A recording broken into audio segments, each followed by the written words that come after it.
El dolor, cuando no se habla, se convierte en un veneno silencioso que nos consume el alma, carcomiendo cada pedacito de nuestra existencia hasta que solo queda un vacío gélido donde antes había vida, sin que percibamos la profundidad de la herida que cargamos. Por muchos años viví sumergida en ese abismo de angustia, un secreto tan pesado que parecía atrapar mi respiración, asfixiándome con cada nuevo amanecer, con cada rayo de sol que se empeñaba en invadir la oscuridad de mi ser, moldeando mi realidad en un escenario de sombras y lamentos profundos. Era como si una parte de mí estuviera constantemente luchando por emerger. Pero la fuerza de esa carga invisible siempre me arrastraba de vuelta a las profundidades de mi propia prisión interna. Una batalla continua y agotadora que me dejaba exhausta al final de cada día. Esa carga invisible, pesada como una montaña que no se puede mover, me acompañó por décadas, transformando cada sonrisa en un esfuerzo hercúleo, cada carcajada en una melodía desafinada que escondía un dolor profundo e insuperable, una herida abierta que nunca cicatrizaba, incluso con el paso de los años y las estaciones que se sucedían. Yo sonreía, sí, sonreía para el mundo, para mis hijos, para mis nietos, para los vecinos en la plaza, pero por dentro, el grito silencioso resonaba, recordándome constantemente aquella parte de mi vida que tanto anhelaba olvidar, pero que se negaba a desaparecer, persistiendo como una sombra constante sobre todo lo que intentaba construir. Un recuerdo indeseado que surgía en los momentos más inesperados, robándome la paz. Hoy, sin embargo, la voz que por tanto tiempo estuvo atrapada en mi garganta, sofocada por el miedo y la vergüenza, finalmente encuentra el camino de la libertad, resonando con una fuerza que jamás imaginé poseer. No es un grito de dolor, sino un canto de redención, un testimonio de superación que, espero, pueda resonar en los corazones de quienes me escuchan, trayendo un poco de luz para aquellos que, como yo, llevan sus propias cargas invisibles, sus propias historias no contadas que claman por ser escuchadas. Es hora de romper el silencio que me oprimió por tanto tiempo, de sanar las heridas que me atormentaron por décadas y de plantar nuevas semillas de esperanza para que, al fin, pueda vivir plenamente el resto de mis días, sin el peso del pasado arrastrándome. Antis T. Seguer. Cuéntame aquí en los comentarios cuál es tu nombre y desde dónde me escuchas. Mi Allegra Saber. ¿Hasta dónde pueden llegar mis palabras? Mi nombre es Elena Rodríguez Durán, pero desde pequeña, todos en Taxco Guerrero me conocen como Lencha. Tengo 78 años, y cada uno de ellos fue vivido con la intensidad que solo el tiempo y la experiencia pueden darnos. Aquí en este pueblito mágico donde el olor a plata se mezcla con el aroma de las buganvilias y las callejuelas empedradas cuentan historias en cada paso que damos, soy la señora de las flores, un título que llevo con orgullo y que me fue dado por los vecinos, por los amigos, por todos los que me ven cuidando mi pequeño paraíso verde, lleno de colores y de vida, un refugio que construí con mis propias manos a lo largo de muchos años de dedicación y amor. Mis días transcurren entre la tierra húmeda y el sol cálido, cultivando con mis propias manos las flores y plantas ornamentales que luego transformo en arreglos florales llenos de vida y color, que llevo a vender a la plaza. Cada pétalo, cada hoja que brota, es un recordatorio constante de la resiliencia de la naturaleza, de la capacidad de florecer incluso después de las más duras tormentas, un ciclo continuo de renovación que me inspira a seguir adelante. Y así, entre la belleza y la simplicidad de mi jardín, encuentro la paz que tanto busqué por muchos años. Una paz que es visible a los ojos de quien me observa, pero que esconde las batallas que libré en mi interior. Para quien me ve hoy, soy solo una mujer mayoere, con el rostro marcado por las arrugas del tiempo, pero con una sonrisa que busca siempre ser acogedora y una palabra de consuelo para quien lo necesita. La gente me ve como alguien sabia, gentil, de una fuerza inquebrantable. Y es esa imagen la que construí a lo largo de los años, con mucho esfuerzo y dedicación, para proteger mi corazón. Nadie, excepto yo misma y un pasado que se resiste a abandonarme, sospecha de las cicatrices profundas que llevo, escondidas bajo la aparente serenidad de mis días, que me transformaron en la mujer que soy hoy. Mis días empiezan temprano, antes incluso de que el sol bese las montañas de Taxco, tiñendo el cielo con tonos de naranja y rosa. El gallo canta su llamado matutino, y yo ya estoy de pie, preparando el café de olla que perfuma la casita, y me da la energía necesaria para un día más que comienza. Lo primero que hago es ir a mi jardín, donde mis flores me esperan, rociadas de rocío y llenas de promesas, como si me invitaran a la danza de la vida. Paso horas allí, conversando con cada una de ellas como si fueran viejas amigas, confidentes silenciosas de mis alegrías y tristezas, aflojando la tierra con cariño, rigando cada planta, quitando las hojas secas que ya cumplieron su ciclo y observando los botones que se abren. Es un trabajo que me conecta profundamente con la vida y me calma el alma. Una rutina que se convirtió en mi refugio y mi mayo era alegría, un santuario particular donde encuentro paz. Después de cuidar a mis niñas en el jardín, es hora de armar los ramos que voy a vender en la plaza del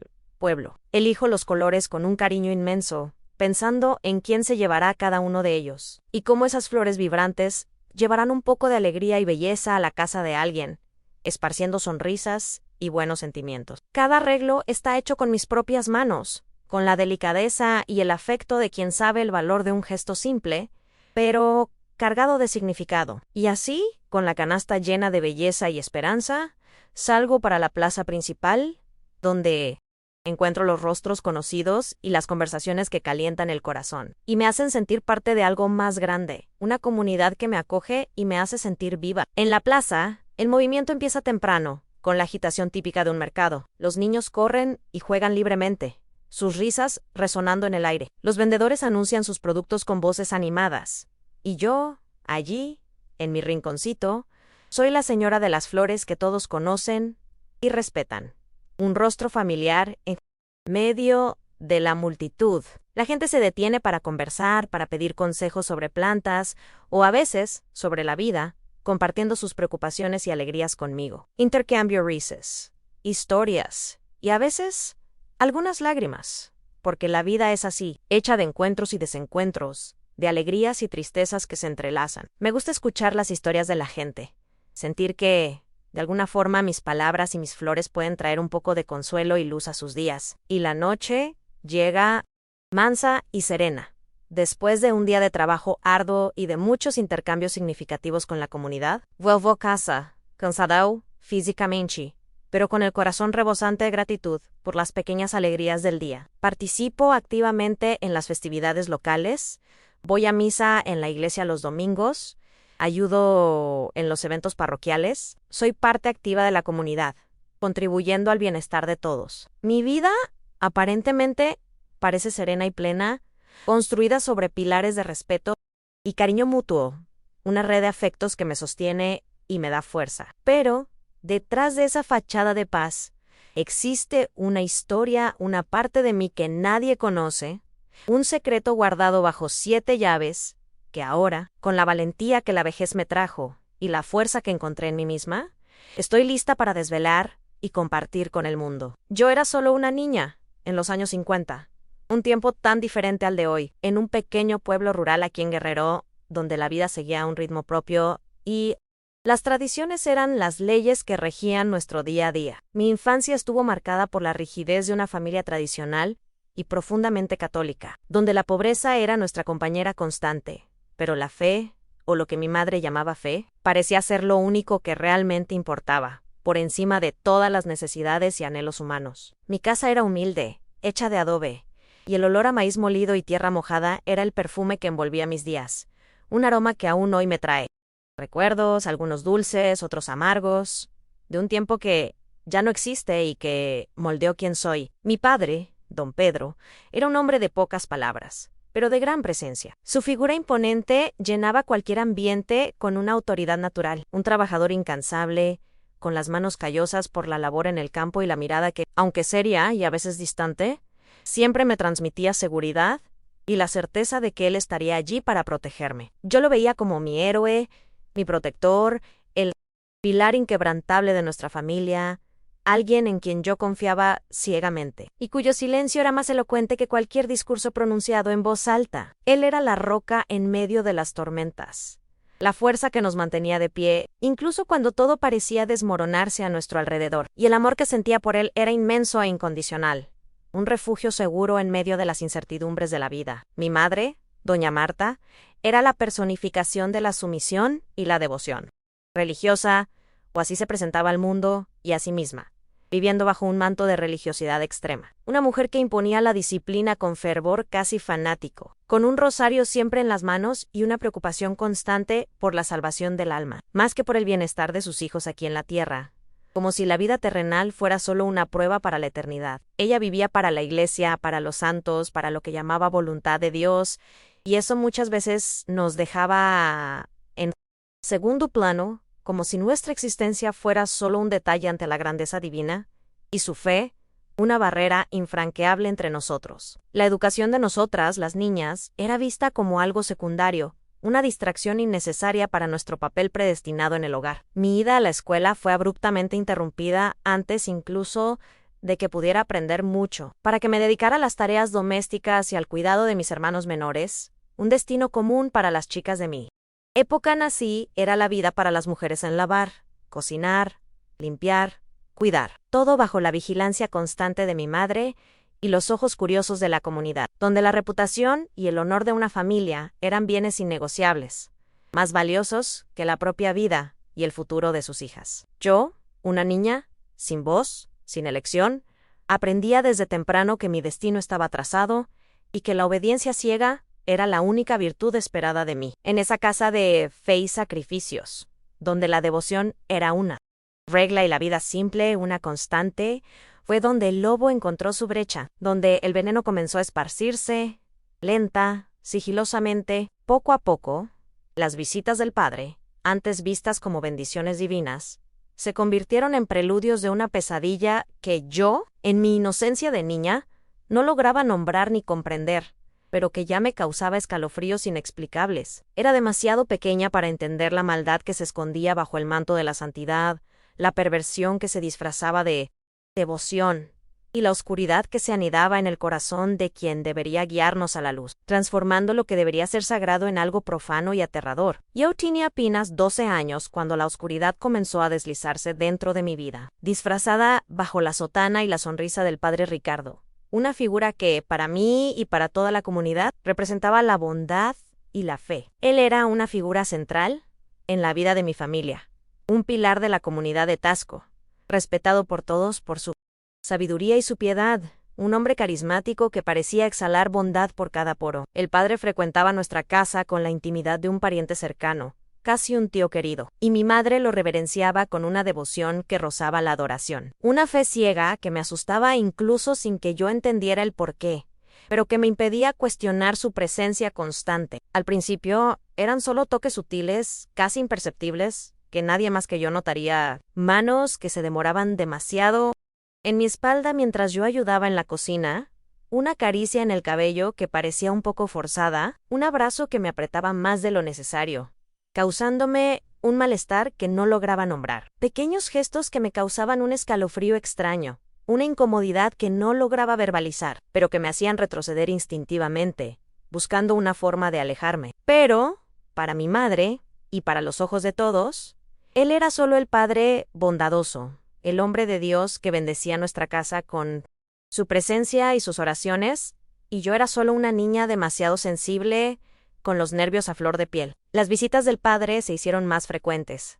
y con ellas, los susurros comenzaron a intensificarse, bajos y traicioneros, llenos de una ambigüedad que me dejaba aún más confusa y asustada. Palabras dulces, en tono bajo, que me elogiaban de una manera extraña, que me decían que yo era especial, que tenía una pureza que él necesitaba proteger a toda costa. Esos susurros, que antes parecían solo extraños, ahora venían acompañados de un apretón en el corazón, una sensación de que algo andaba muy mal, aunque yo no supiera qué era. Me decía que no le contara a nadie sobre nuestros secretos especiales que eran cosas solo entre nosotros y Dios, y que si lo hacía, estaría pecando gravemente. El miedo comenzó a instalarse en mi pecho, un miedo helado que me paralizaba.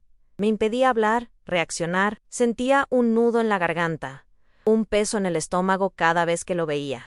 Sarkar, aquella figura, antes tan respetada, se transformaba en algo aterrador en mis pensamientos, un depredador al acecho, y yo, su presa indefensa. La inocencia de mi infancia comenzaba a ser corroída por esa sensación de peligro inminente, de estar constantemente vigilada, de tener que guardar secretos que eran demasiado grandes para mi corta edad, y eso me robaba la paz de mis días y de mis noches. La manipulación de él era sutil, pero eficaz. Usaba la religión, la fe de mi madre y mi propia educación para atraparme. Me decía que desobedecerle era desobedecer a Dios, que cuestionarle era cuestionar la palabra divina. Y yo, una niña criada en la más profunda devoción, creía en cada una de sus palabras, aunque mi cuerpo y mi alma gritaran que algo estaba terriblemente mal. Ese conflicto interno entre lo que me decían que era correcto y lo que yo sentía que era la verdad, me desgarraba por dentro, creando un abismo de confusión y culpa. El sufrimiento psicológico era constante. No lograba dormir bien, las pesadillas me perseguían, y durante el día me sentía exhausta, con una niebla pesada en la cabeza que me impedía pensar con claridad. Mi mente de niña intentaba entender lo que estaba sucediendo, pero no había lógica en aquello, solo el absurdo de una realidad cruel. Me sentía sucia, impura, incluso sin tener culpa de nada, y esa sensación de suciedad me acompañaba a cada paso, aislándome del mundo. Comencé a evitar los juegos con otros niños, a aislarme, temía que pudieran ver algo en mí, que pudieran percibir la mancha que sentía que llevaba. Mi sonrisa se volvió forzada, mis ojos perdían el brillo. Mi madre, tan preocupada por las apariencias y la fe, no percibía mi cambio, o quizás prefería no ver. Ciega por su devoción y por la reverencia al Padre Q para ella, era la personificación de la santidad. La negación fue mi primera defensa. Intentaba fingir que nada estaba sucediendo, que aquellos toques y susurros eran solo cosas de mi imaginación, fruto de una mente infantil. Intentaba convencerme de que él era el Padre, el hombre de Dios, y que él jamás haría algo malo. Pero con cada nuevo encuentro, con cada nuevo abuso, esa negación se desvanecía, revelando la dura y cruel realidad que ya no podía ignorar. La ambigüedad de la situación me dejaba en un limbo de confusión. ¿Cómo podría un hombre de Dios, tan respetado por todos, hacer algo tan terrible? Como mi madre, que decía amarme, podía ponerme en una situación tan peligrosa. Y ese es.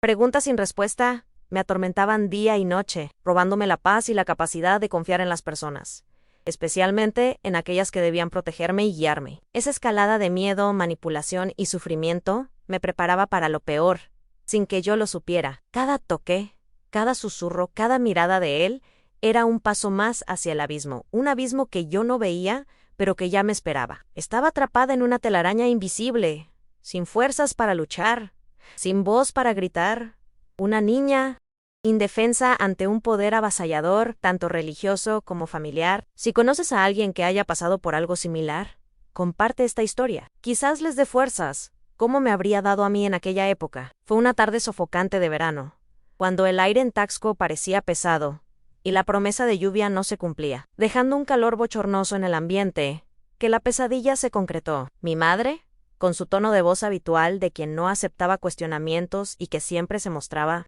sumisa a la figura religiosa, me envió a la sacristía de la iglesia para ayudar al padre Ricardo a organizar los libros y los ornamentos. Una tarea que ella decía ser una bendición y un servicio a Dios, pero que se reveló una trampa cruel. Recuerdo el olor a incienso y a humedad, el calor sofocante que me envolvía, el polvo que danzaba en los rayos de sol que entraban por la pequeña ventana alta, creando un ambiente casi místico, pero que para mí se convirtió en el escenario de un crimen que jamás olvidaría. Mi corazón latía fuerte, una mezcla de nerviosismo y una mala intuición que gritaba dentro de mí, alertándome del peligro inminente.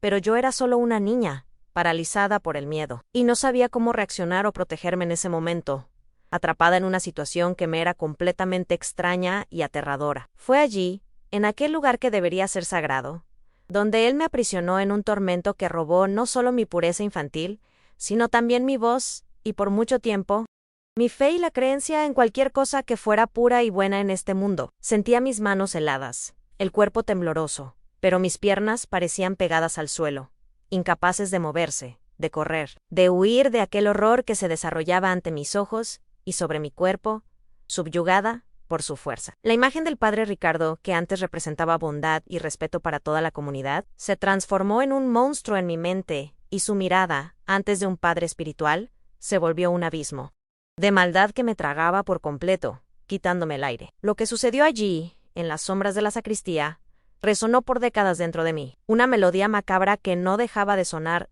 incluso en mis mejores días. Un tormento constante que me acompañaba donde quiera que fuera, una sombra que se negaba a desaparecer de mi alma. El dolor no era solo físico, era una herida en el alma, un desgarro profundo que se abrió y nunca más cicatrizó de verdad, dejando una marca indeleble en cada parte de mi ser. No lograba gritar. El aire parecía haberse ido de mis pulmones, y el silencio de la sacristía se volvió ensordecedor, amplificando el pánico que me invadía y me dejaba aún más aterrorizada. Mis ojos se llenaron de lágrimas que no se atrevían a caer, atrapadas por la vergüenza y por el miedo de ser descubierta o de deshonrar a mi familia. Deseaba desaparecer, desintegrar, convertirme en polvo, para que aquella tortura terminara pronto y pudiera volver a ser la niña que era antes de entrar en aquel lugar maldito, antes de que toda mi inocencia fuera brutalmente arrancada de mí, de una forma tan cruel. Cada toque era una quemadura, cada susurro una cuchilla afilada que me cortaba por dentro, robándome la dignidad y la pureza que yo valoraba en mi corazón inocente, dejando un vacío inmenso. Lo más desgarrador de todo esto, lo que me carcomió por dentro por años y años, fue la constatación tardía, el descubrimiento cruel y chocante de que mi propia madre no solo sabía lo que estaba sucediendo, sino que de alguna manera ella orquestaba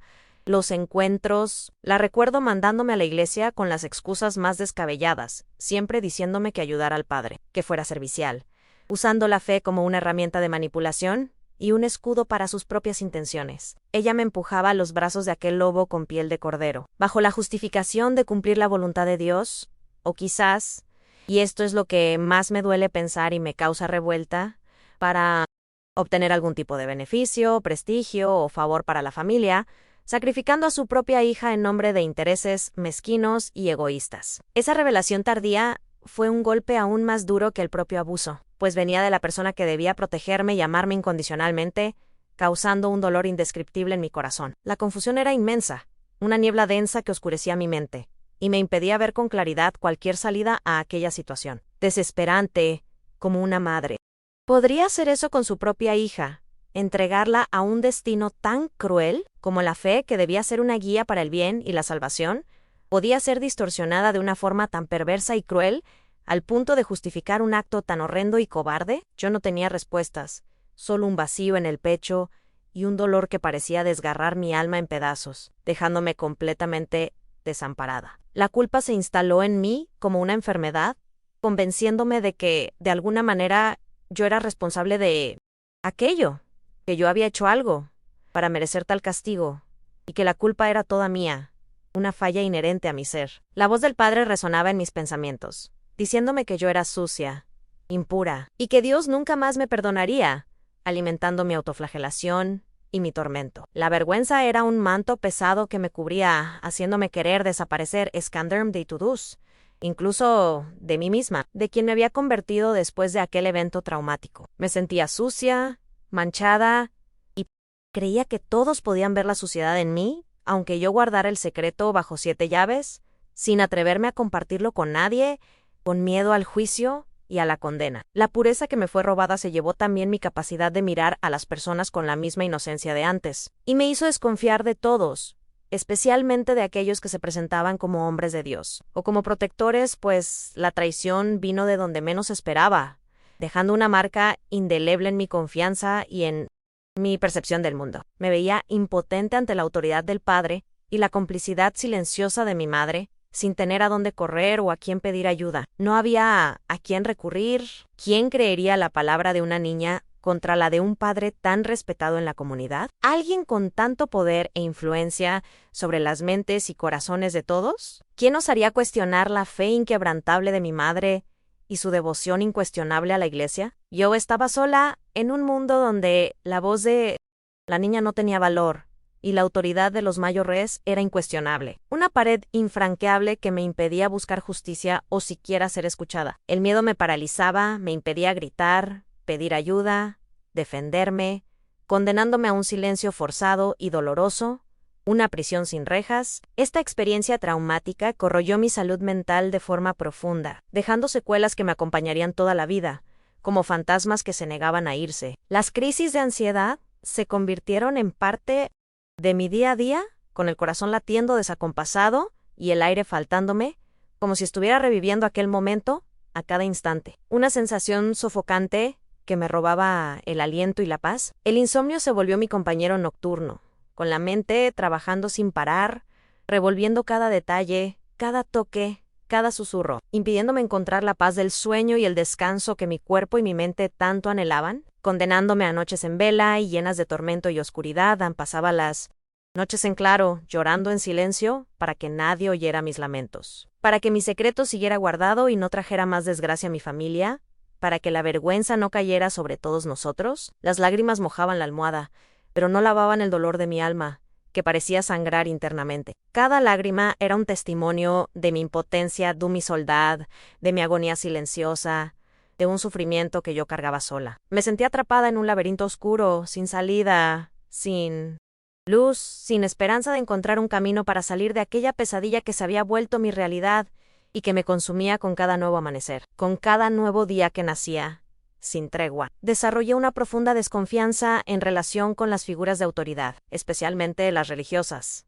pues ellas habían sido la fuente de mi mayor sufrimiento. Donde antes había respeto y fe, ahora solo había un vacío y un sentimiento de traición que jamás se disipó por completo. Una herida abierta.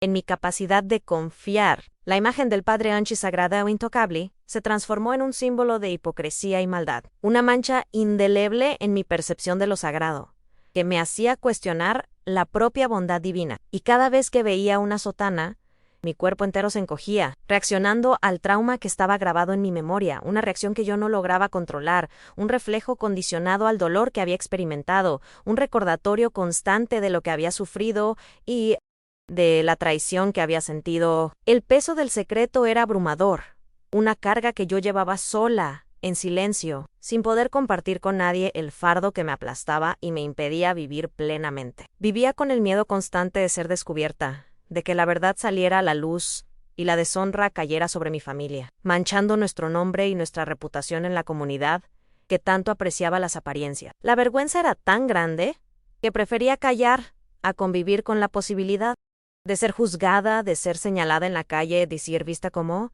la niña deshonrada. Y el silencio parecía la única forma de protección que conocía, aunque me consumiera por dentro, lenta y dolorosamente, robándome la vida. Me callé por miedo al padre, a su influencia avasalladora y al poder que ejercía sobre todos en el pueblo, donde su palabra era prácticamente ley. Miedo a mi madre, que con su fe ciega y su sumisión casi enfermiza a la figura religiosa, parecía haberse vuelto cómplice de una pesadilla a la que ella misma me empujó, entregándome como un sacrificio. Miedo a la desgracia que caería sobre mi familia si la verdad salía a la luz, la vergüenza que mancharía nuestro nombre en un pueblo donde el honor valía más que la propia vida y el bienestar de una niña. No había pruebas, solo mis lágrimas silenciosas y mi cuerpo de niña herido. Y la palabra de una niña contra la de un padre tan respetado era impensable.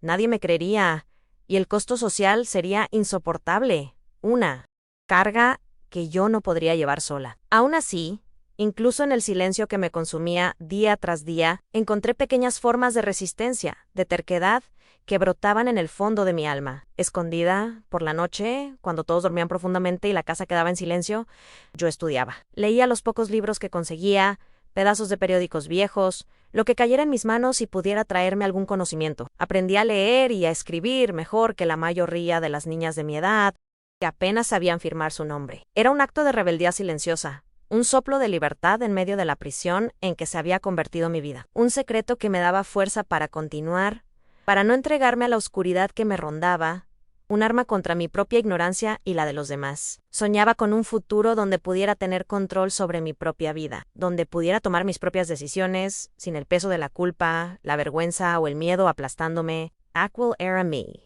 refugio secreto, el único lugar donde me permitía ser libre de verdad, donde planeaba mi fuga de aquella realidad tan cruel y asfixiante. Era un sueño distante, casi imposible para una niña pobre de un pueblo rural, sin muchos recursos, pero era lo que me mantenía viva, lo que me impedía sucumbir completamente a la desesperanza. Esa pequeña llama de esperanza era mi único guía en medio de la oscuridad. El silencio era un arma de doble filo para mí. Por un lado, me protegía, me mantenía segura de la vergüenza pública, de la condena social que ciertamente vendría si me atrevía a hablar. Por otro, me consumía por dentro, me apretaba el pecho, me quitaba el aire, como si una mano invisible me estuviera constantemente asfixiando. Era como si llevara un nudo en la garganta, una palabra atrapada, un grito ahogado que no podía salir, impidiéndome expresar el dolor que me devoraba. Con cada día que pasaba, el peso aumentaba, y la oscuridad, parecía profundizarse, envolviéndome en un abrazo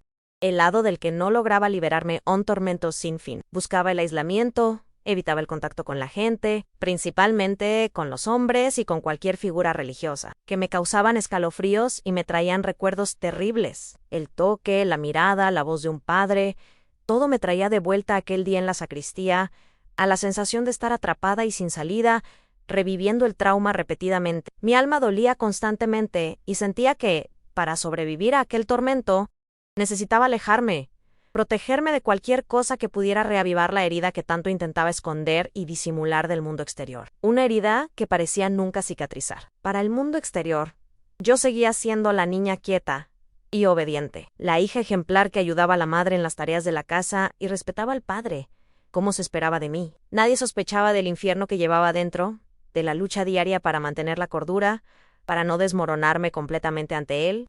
Doloran vestía una máscara, una sonrisa forzada, una mirada vacía que nadie parecía notar, o quizás nadie quería notar, prefiriendo ignorar el sufrimiento que yo expresaba en mi silencio. Era mi forma de sobrevivir, de camuflarme en medio de la normalidad que me rodeaba, una estrategia de autodefensa para no ser aún más herida por la crueldad del mundo. Crecí con una desconfianza profunda en relación con los adultos, especialmente aquellos que se presentaban como guardianes de la moral y la fe, pues fueron ellos quienes me traicionaron de la forma más brutal. La línea entre el bien y el mal, entre lo sagrado y lo profano, se volvió turbia para mí, casi inexistente. Veía la hipocresía en cada gesto, en cada palabra, y eso me hacía cuestionar la propia existencia de Dios, de un Dios que permitía tanta maldad en nombre de la fe, sin intervenir para proteger a una niña inocente. Esa duda me carcomía por dentro, quitándome el último resquicio de creencia que poseía. A pesar de todo, me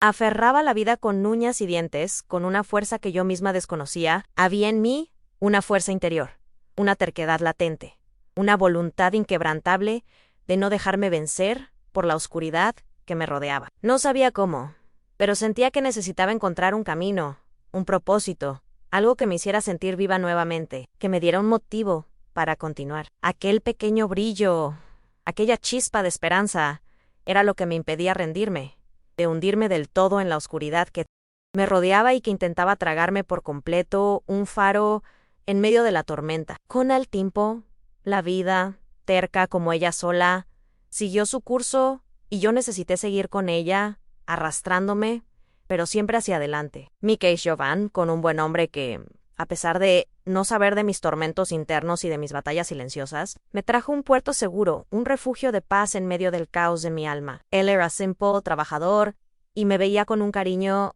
que yo creía no merecer, pero que me ayudaba a soportar los días y a encontrar un poco de ligereza. Nuestra casa se llenó de risas, de niños, y la maternidad se convirtió en un faro de esperanza, un motor poderoso que me impulsó a seguir adelante, a luchar por un futuro diferente de mi pasado, un futuro lleno de luz para mis hijos. Mis hijos fueron mi salvación, la razón por la que me levantaba todos los días, incluso cuando la voluntad era de quedarme acostada y entregarme a la oscuridad que aún me rondaba. Me dediqué a criarlos, con todo el amor y la libertad que yo misma no tuve, garantizando que tuvieran una infancia feliz y protegida. Quería que ellos supieran que eran amados incondicionalmente, seguros en sus propios hogares, y que sus voces importaban, que serían siempre escuchados y respetados. Cada sonrisa de ellos era un bálsamo para mi alma herida, cada abrazo un recordatorio de que la vida, a pesar de todo, aún podía tener belleza y propósito, y que el amor podía curar heridas profundas. A través del trabajo arduo en la tierra, cultivando y vendiendo flores, fui reconstruyendo mi vida, ladrillo por ladrillo, con la fuerza que había encontrado en mí misma. Las manos que antes temblaban de miedo e inseguridad, ahora se volvían firmes en el cuidado con las plantas, en el manejo de la tierra que me daba sustento y propósito. El olor de la tierra mojada, el verde de las hojas, los colores vibrantes de las flores, todo eso me conectaba con algo puro y bueno, algo que me ayudaba a alejar las sombras que insistían en perseguirme, y a encontrar un nuevo propósito para mi existencia, un motivo para continuar. Me reinventé, me transformé completamente, como una flor que desabrocha después de un invierno riguroso. La niña asustada y callada que fui un día dio lugar a la señora de las flores, una mujer fuerte e independiente que construyó su propia historia y su propio legado, con la fuerza de su propia resiliencia. La gente me veía con respeto, con admiración genuina, y eso, de cierta forma, me ayudaba a creer que yo era capaz, que tenía valor, incluso con todas las marcas invisibles que llevaba en mi alma, y que solo yo podía sentir. Esa nueva identidad era un escudo, una armadura contra el mundo, protegiéndome de los dolores pasados, a pesar de la sombra del pasado, que de vez en cuando todavía se hacía presente en mis pesadillas nocturnas y en momentos de soledad profunda, lograba seguir adelante, un paso a la vez. No era fácil, nunca lo fue. Había días en que la tristeza me invadía, con fuerza total, recordándome lo que me había sido robado, la inocencia perdida y la fe quebrantada. Pero aprendí a respirar hondo, a enfocarme en el presente, en la alegría de mis hijos, en la belleza de mi jardín, en la simplicidad de mi vida cotidiana, encontrando fuerzas para continuar. La fe, aquella que mi madre distorsionó y que el padre manchó de forma tan cruel, la encontré de una nueva forma, una fe más pura y verdadera, ya no en los dogmas y rituales que me causaban pavor, sino en la naturaleza, en la fuerza de la tierra que me sostenía, en el milagro de una semilla que se convierte en flor, desabrochando con toda su belleza. Encontré a Dios en la belleza del amanecer, en la pureza del rocío de la mañana, en la resiliencia de mis plantas que florecían incluso después de las peores tormentas. Esa nueva fe era mía, solo mía, y me traía paz y un sentido de propósito renovado. Las amistades que construí a lo largo de los años con las vecinas en la plaza, con las señoras de la iglesia, con las madres de mis hijos en la escuela, también fueron un puerto seguro, un bálsamo para mi alma. Ellas me veían como Lencha, la amiga, la consejera, y eso me ayudaba a sentirme parte de algo, a no sentirme sola con mi carga invisible. Intercambiar risas, compartir tristezas, recibir un abrazo apretado. Todo eso me recordaba que la vida, a pesar de sus crueldades, también podía ser generosa y llena de afecto, de lazos humanos verdaderos que me sostenían, y así, paso a paso, fui reconstruyendo mi vida, ladrillo por ladrillo, con la determinación de quien no se deja batir. No olvidé el pasado, porque es imposible borrar lo que un día nos marcó tan profundamente, y sus cicatrices permanecen en mí. Pero aprendí a convivir con él, a no dejar que me definiera por completo, a no permitir que el dolor me consumiera totalmente. El dolor todavía estaba allí, unas veces más fuerte, otras más ameno, pero ya no era lo único que me llenaba.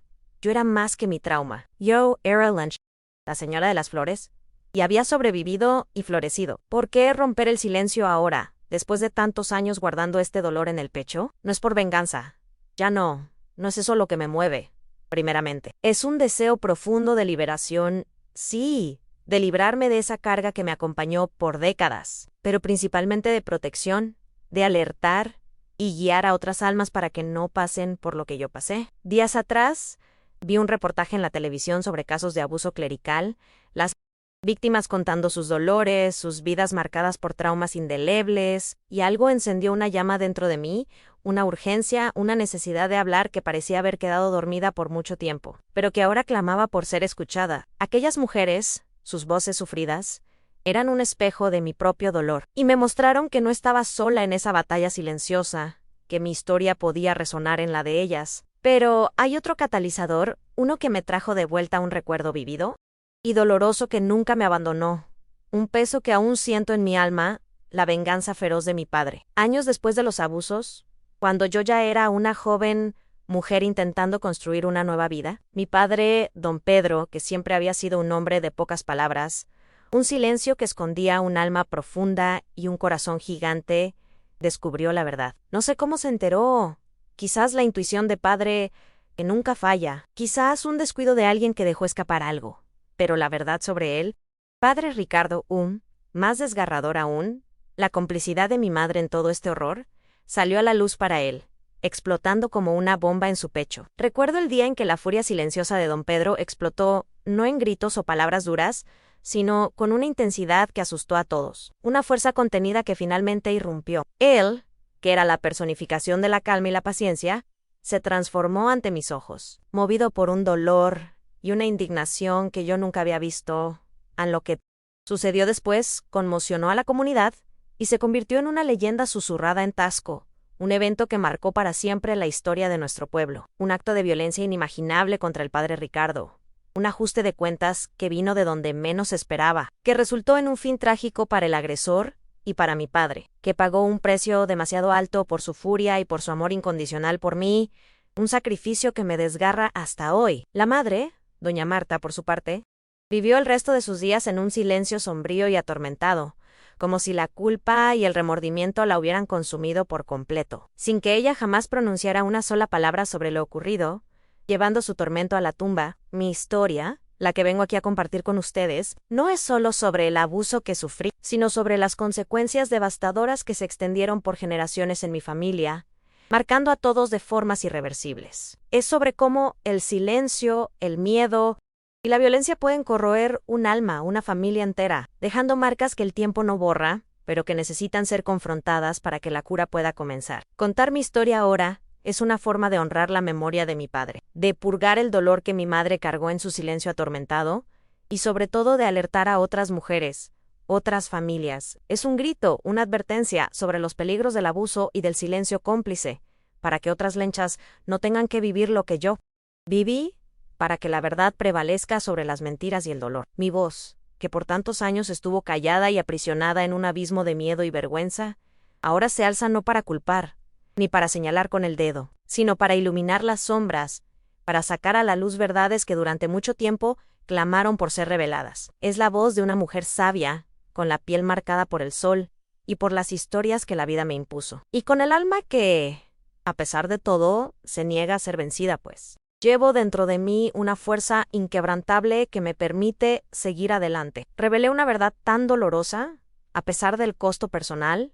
del peso de la historia de mi familia y de las heridas que aún se empeñan en pulsar en mi pecho, recordándome constantemente el pasado. Pero hago esto como un testimonio de la resiliencia del espíritu humano, de la fuerza que brota incluso en los terrenos más áridos e infértiles, cuando menos se espera, y me siento más ligera al lograr externar todo esto que me atormentaba. Soy la prueba viviente de que incluso después de las peores tormentas, es posible florecer, encontrar la belleza y la alegría en la vida nuevamente. Que el sol siempre vuelve a brillar, aunque tarde en aparecer entre las nubes oscuras, y que las semillas de esperanza pueden germinar donde menos se espera, en corazones que fueron heridos y quebrados. Mis flores tan delicadas y al mismo tiempo tan fuertes en su capacidad de resistir, son un reflejo de mi propio viaje, de la capacidad de encontrar belleza y vida incluso en medio de las adversidades, y de resistir a todo lo que intenta derribarnos. Ellas me enseñan todos los días que la vida siempre encuentra un camino para manifestarse, y que la belleza puede florecer incluso en medio del caos,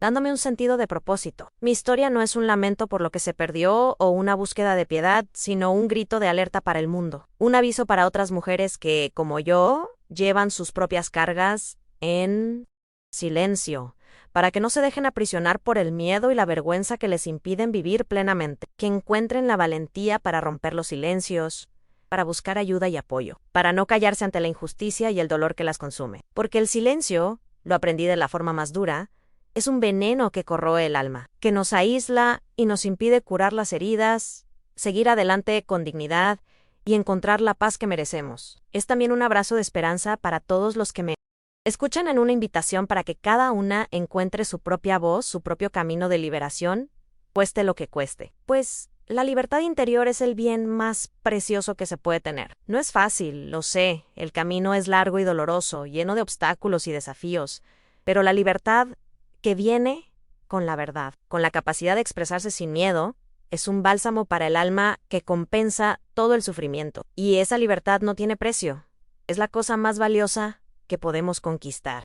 La capacidad de ser quienes realmente somos, sin máscaras, sin secretos, sin miedo. Y mi paz hoy, después de tantos años, es impagable. Mis cicatrices, antes escondidas y motivo de vergüenza, ahora son visibles. No como marcas de un dolor que me disminuye, sino como mapas de superación y de resiliencia. Cada arruga en mi rostro cuenta una historia de batallas libradas y vencidas. Cada línea de expresión revela una lucha superada. Ellas son la prueba de que sobreviví, que resistí a las adversidades más crueles y que, al final, la dignidad es mayor que cualquier dolor que nos pueda ser infligido. Yo soy mi propia testigo, why mi historia, esa que comparto hoy, ¿Es mi mayor arma? ¿Mi mayor legado para aquellos que vengan después de mí? La voz que se libera hoy no es solo la mía, sino la de tantas otras mujeres que también fueron silenciadas, que llevan sus propios traumas en secreto, que mi historia sirva de eco, que se multiplique en millones de voces, para que lo que me pasó a mí y a mi padre y a tantos otros no se repita con nadie más, en ningún lugar. Para que el abuso y la complicidad no encuentren más terreno fértil para esconderse en la oscuridad. Para que la luz de la verdad disipe las sombras de la hipocresía y la maldad que aún persisten en nuestro mundo, en nombre de la fe o de cualquier otra justificación distorsionada, y que la justicia pueda finalmente ser hecha. Soy Elena, la señora de las flores, y mi fuerza viene de la tierra, de las raíces profundas que me sostienen, de la capacidad de renacer y florecer incluso en terrenos áridos. Y la verdad, finalmente dicha y compartida con el mundo, es la flor más grande que podría cultivar en toda mi vida, la más bella y significativa. Me liberó de una carga que me acompañó por décadas, y espero pueda ayudar a liberar otras almas que aún viven presas en sus propios jardines de dolor y silencio, para que la vida pueda, al fin, florecer en su plenitud, para todos los que fueron heridos y callados. Si esta historia te tocó el corazón, por favor, dale me gusta al video y suscríbete al canal. Así, más personas pueden escuchar estas verdades que tantas veces quedan calladas. Y podemos juntas esparcir el mensaje de que el silencio no es la única opción, y que la voz de una mujer, por más sencilla que parezca, tiene el poder de mover montañas y de transformar vidas.